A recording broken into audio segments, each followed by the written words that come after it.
When things are already really horrible, it's often hard for people to imagine that they could be even worse, that they could get even worse. Perhaps it's especially hard for people to imagine that if those people, like many white Americans, have kind of grown up in relatively comfortable and secure environments. But I think we need to face the very real possibility that in the weeks to come, Israel will renew its military assault on Gaza, that the ceasefire will end, and not just that Israel will renew its military assault, but that that military assault would be more ferocious, more savage than anything we have seen so far.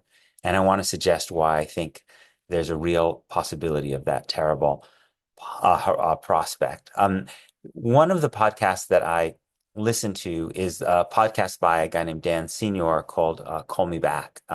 Now, Dan and I kind of morally operate in really, I would say, fundamentally different kind of uh, universes. I mean, we see Israel-Palestine in just fundamentally different ways. But I get a lot from listening to his podcast because Dan is very, very plugged in Israeli political and national security circles, and he has guests on who are very, very plugged in. And I think it's really important for anybody, regardless of your political views, to not just listen to people who agree with you, but to listen to people who disagree with you because they often are part of a discourse that you might be inclined to overlook or not take seriously, but that actually is really, really important.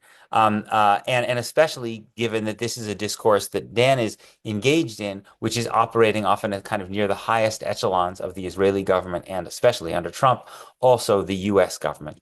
And so in a recent episode, Dan was having a conversation with two very, very plugged in Israeli journalists, Nadav Ayal and Amit Segal. And one of the points they make is that they think it's very unlikely that Benjamin Netanyahu would go to a second round of the ceasefire deal, because his government is now down to 63 seats out of and an Israeli government needs 61 to stay in power. And Bezalel Smotrich, who is still in the government, the far-right finance minister, had said he will leave the government if Israel doesn't resume the war. He will leave the government if Israel goes to the second phase of the ceasefire.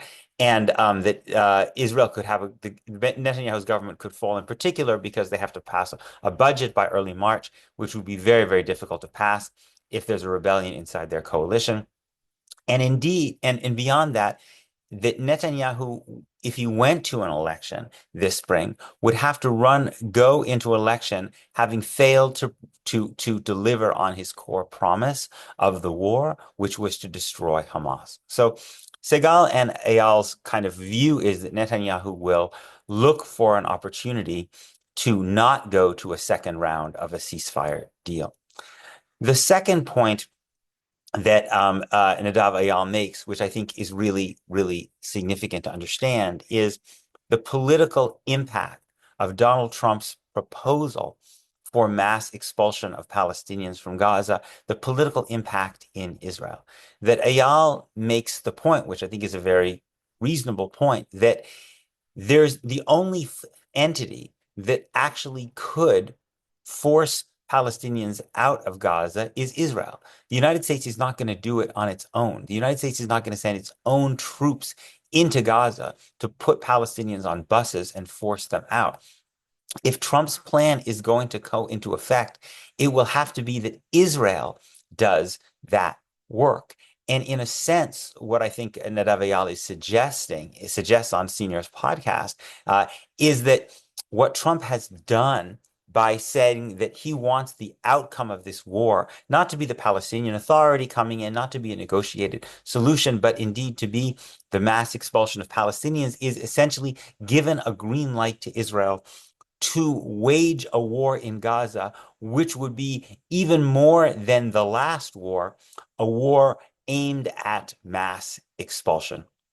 And this seems to fit what some people in the Israeli government are now saying. So Amos Harel, the longtime Haaretz writer, reported a couple of days ago that Israel's defense minister, Yisrael Katz, had said that Israel would launch a new war in Gaza, quote, exactly as the president promised. Exactly as the president promised. What does it mean to launch a new war exactly as the president promised? So Harel quotes a brigadier general, an Israeli brigadier general, Evel Giladi, who was head of the IDF strategic division, that he believes that Netanyahu has gotten a green light from Trump for, I'm quoting, for a very aggressive plan in Gaza. Um, a focused Israeli offensive will cause large-scale death and destruction, along with curtailing humanitarian aid, and will lead to Palestinians leaving the Strip. He goes on to talk about a plan that would lay siege to parts of the Strip, prevent the supply of humanitarian aid, and lead to, quote, considerable destruction, if not total devastation, of the areas in which the IDF will operate. Quote unquote, such tactics reek of ethnic cleansing, right? It is hard for a lot of people to imagine that Israel could fight a war in a more destructive fashion than it did for the first 15 months of this war. But remember, it was then dealing with Joe Biden, not that Joe Biden imposed costs on Israel, but that at least his administration was saying behind closed doors, we want you to try to be a little bit more restrained in your actions. The Trump administration, in a certain sense, has now said exactly the opposite. Not that we want you to be more restrained, but we want you to create the conditions for mass expulsion, which Trump has now said he believes is in the interests of the United States. Right. And so that seems to me a green light for Israel to proceed to resume the war in a way that is explicitly aimed at trying to create so much destruction in Gaza and permit so little humanitarian aid in as to try to force the population out. Of course, there's still the question of whether you can force Egypt to go along with that, right? But that's the other part of this element. But this, given that Netanyahu has a political interest, it seems, in returning to military operations, because otherwise his government would likely fall. And given that the Israeli assessment, understandably in a way, is that the only way you could implement Trump's plan is if Israel created the expulsionary force from inside Gaza, and then you were able to get Egypt or Jordan or various other countries to agree to take some of these people. That I think, in a sense, what Trump's musings may have really done is offered Israel a green light for an even more destructive, even more genocidal war than what we have seen before. I hope I'm wrong, but listening to the Israeli journalists who follow and are very close to the Israeli political and national security establishment, that seems to be the way that Trump's statements are being interpreted in Israel.